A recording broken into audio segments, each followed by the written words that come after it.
chapter 34, verses 29 through to 35.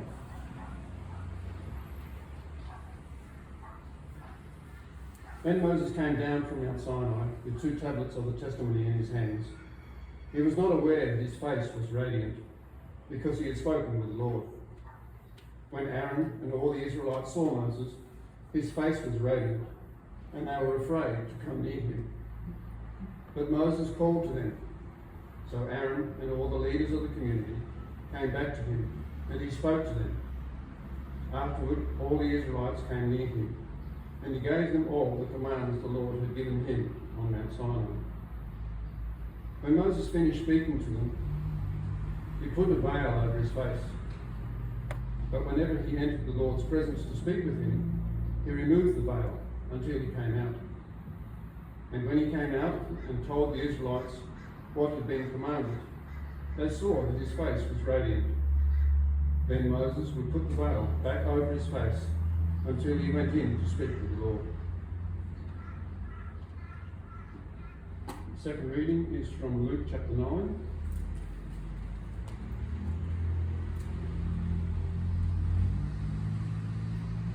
Verses 28 through to 36.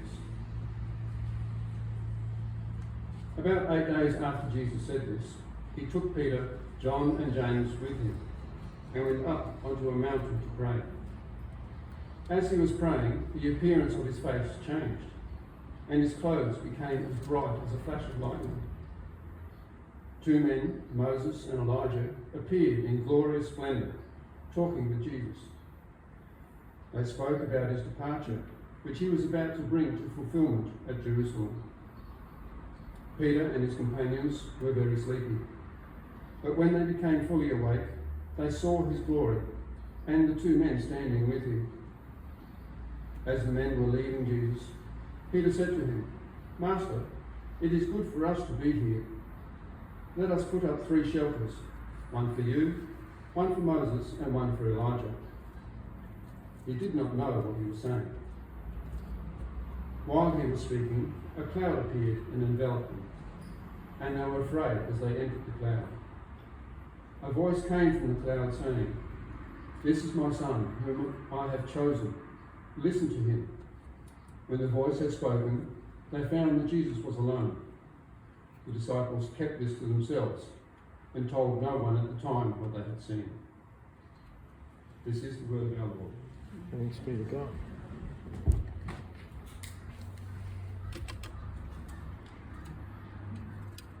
As I was reading those readings earlier in the week, I found myself thinking about this song, which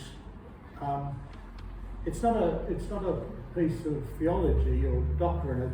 It's a reflecting on the images that we have of Christ, the contrasting images, the paradoxes, if you like, the meekness and majesty of Christ, manhood and God, they're somehow in one. And so as we ponder this strange transfiguration experience, I invite you to sing this song and reflect on these images of the one who was transfigured there.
As I read that passage from Exodus 34, Moses and having to wear a veil, I realised that this provides us the biblical basis for why we've all been wearing masks all these weeks. Our faces shine so brightly from our prayer time that we don't want to dazzle one another. So today's Transfiguration Sunday. It's one of those strange, confusing, mysterious stories that leave us in the 21st century struggling to know what do we do with it. The way the story is told uses a lot of Old Testament images to help us make sense of what those disciples experienced there on the mountain with Jesus. We hear echoes of that passage we heard from Exodus 34, the account of Moses receiving the Ten Commandments that established God's covenant with God's people. We hear the echoes of the way Israel, on their Exodus journey, experienced God's presence as a cloud coming down over the tabernacle. And we hear echoes of the Elijah story being taken up in a whirlwind to heaven. Lots of images and echoes, but not a lot of explanation. None of these images really explains all that we might want to know. But what is clear is that Jesus stands in the tradition of Israel's salvation story in the books of the law and the prophets. And as Christians, we believe that Jesus becomes the fulfillment of all that God has been doing since the beginning of time. So what I want to do this morning is to give attention to the way in which we also stand in that tradition. We also are called to reflect the glory of God. Now there's lots of confusion about what it means when we start to talk about the glory of God. When we talk about glorifying God. When we talk about giving God the glory. Because it's sort of shorthand language for us who have been brought up with this religious jargon. We try to express our humility when we're thanked or praised by saying, well, we give God the glory. We invite people to sing hymns and songs by saying, let us glorify God. In fact, we get excited when we've got a great crowd singing and we talk about how wonderful it is to glorify God together. And we talk about God deserving the glory. Now, if you've been steeped in the religious jargon, it's fine. But if you haven't been, it sounds like we have a God who has a very low self-esteem, and it's our job to make God feel good about himself by singing lots of songs of praise to him. Either that, or we're certain that all of our good deeds add to God's glory. So much that hopefully others will see how good God is because of what we do. We give God the glory. I've often said, it's like we take our little candle. Oh, we didn't light the candle. We better light the candle. Because it's like we decide, well, maybe this light's not lit. Oh, it's going to work. Now, the way some people talk about glorifying God, it's like they take this candle outside at midday and say, I'm helping the sun.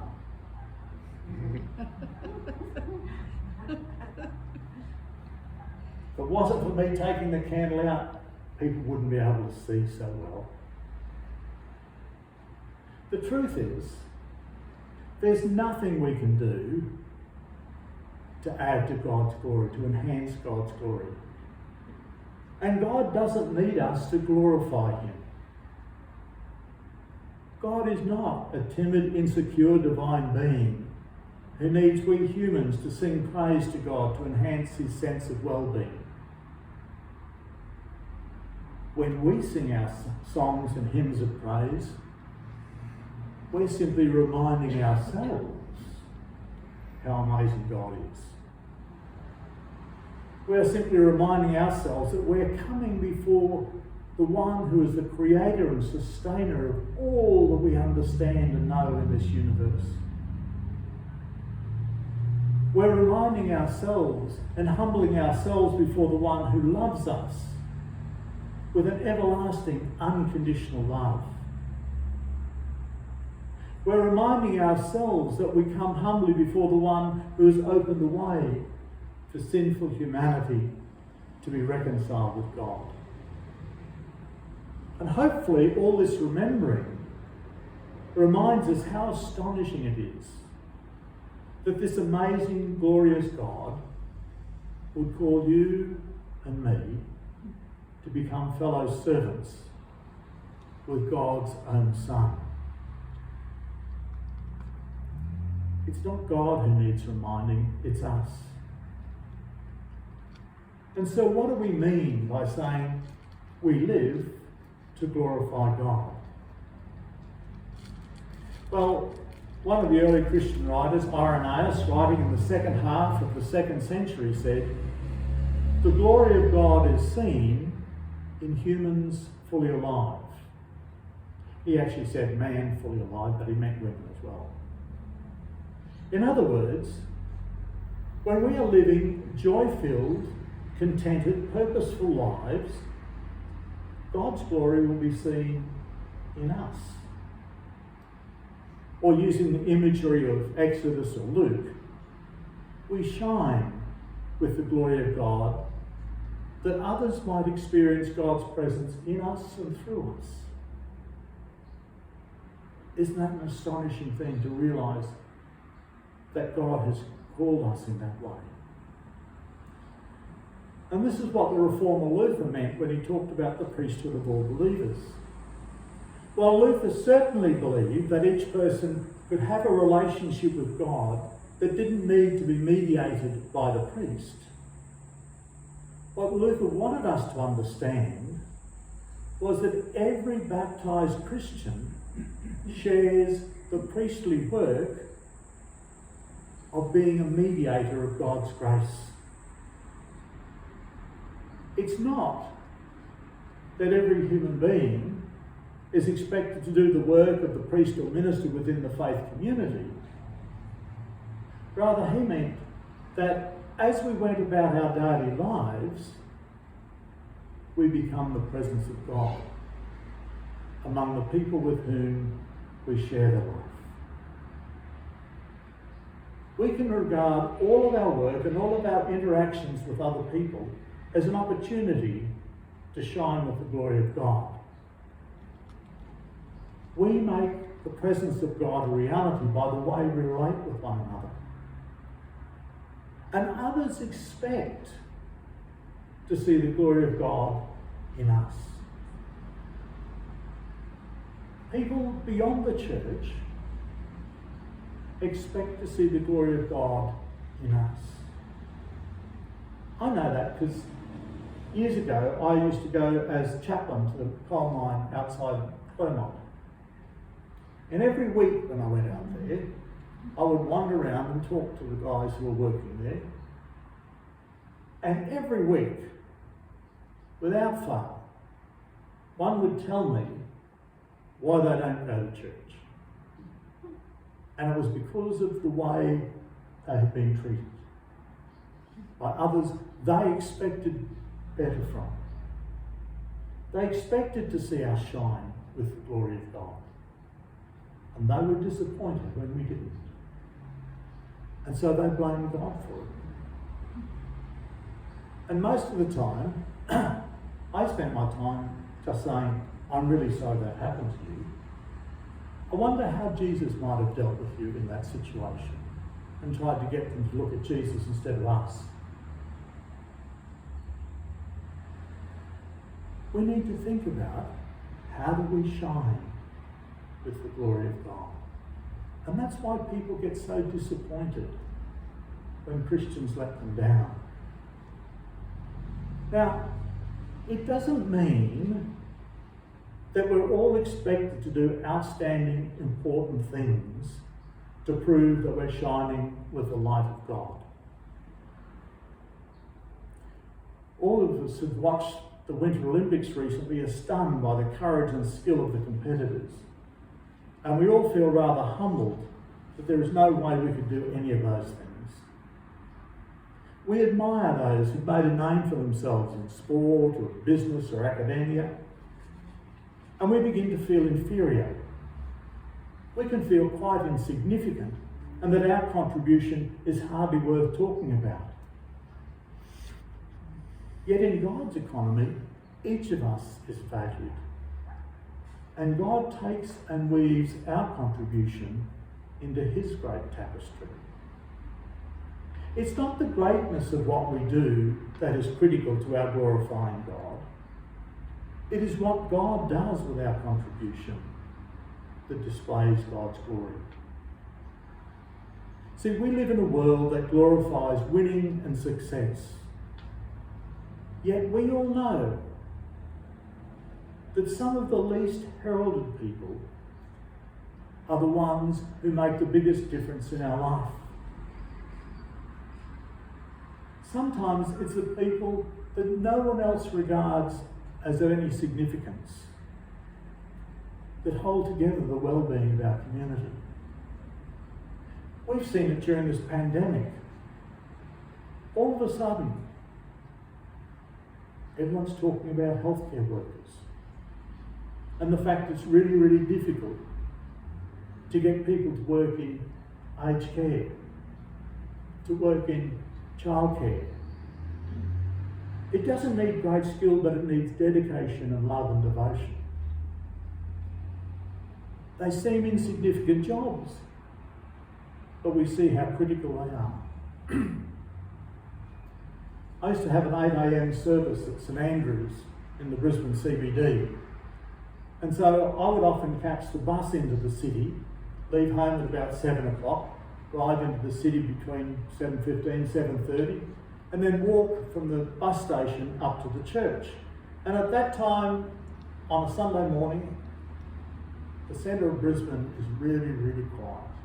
There are not too many people wandering about, except for some cleaners who have these big cleaning trolleys, and they go along and they polish the stainless steel casings of the rubbish bins.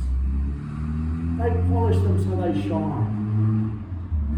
And I thought, what an unusual thing. And then I realised just how clean the CBD is. There's no rubbish in the streets. There's no stuff pouring out of the rubbish bins. And these stainless steel bins, instead of looking grotty because of all the stuff that people have flung at them during the week, shine. And I realised how that made me feel. I thought, it's lovely to have a city like this. I've been to some other cities in the world that don't look anything like it. And I realised it's not because the people who live and work and socialise in the Brisbane CBD are fastidious and tidy. It's because there's some unheralded people who go out when nobody else is watching and keep it clean for us. And they contribute to the well-being of the whole community. After I realised that one morning, I used to take the time to stop and thank them for what they were doing. They looked at me odd because they didn't think what they were doing was all that important, but I realised it was. It made a difference to how the whole city worked. Everyone who is baptised into Christ becomes a fellow servant with Jesus, shining with the glory of God, even when they're doing those insignificant things. We don't have to be important or noticed. We don't have to worry if we're doing it badly even. All we need to remember is that we are called to be followers of Jesus. Fortunately, Paul tells us that God is often seen in our weaknesses. In his second letter to the people in Corinth, Paul says that we carry this treasure of the gospel of God in earthen vessels. On my dressing table at home, I have some little clay pots. that a colleague of mine gave to me, because at my ordination, this was a passage that Rolly Bush preached on, the fact we're crackpots, clay pots, and we carry this amazing treasure of shining with the light of Christ.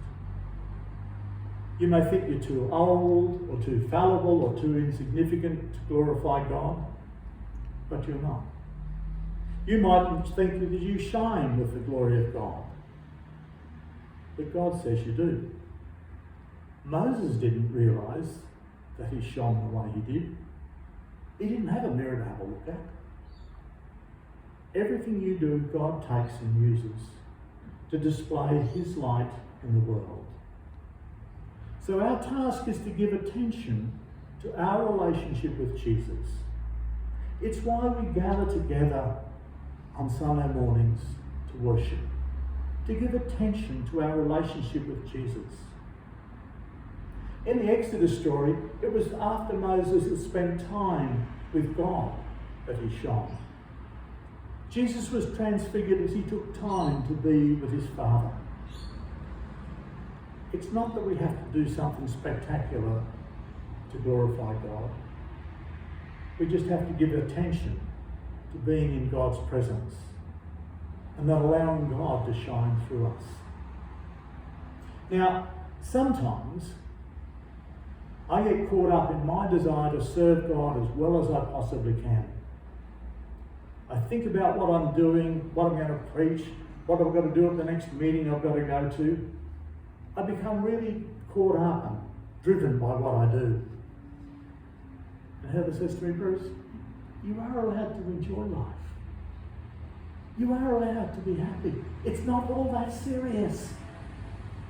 And sometimes I need to remind myself, it's almost like I've taken on God's job of saving the world. But God doesn't need me to do that. I don't have to drive myself. Guilt-driven people are not the ones that glorify God. It's the ones who live with that sense of freedom and joy and hope, knowing that in the end it is God's tapestry. It's God's work we're involved in, and God can weave it all together. God's glory is seen in the world when we come down from the mountain, when we leave the church, and when we live joy-filled, purposeful, meaningful lives, seeing what we do as contributing to what God is doing in and through us. This week we're told we're allowed to take off our masks. We're allowed to put them aside. When you do that, can I invite you to give some thought to how others will see your face, how others will see God shining through you. And just think, when you take your mask off, you will be shining with the glory of God, so that others might have a sense that that same God who loves you and fills you with joy might indeed fill them with that same joy and hope and love. Amen.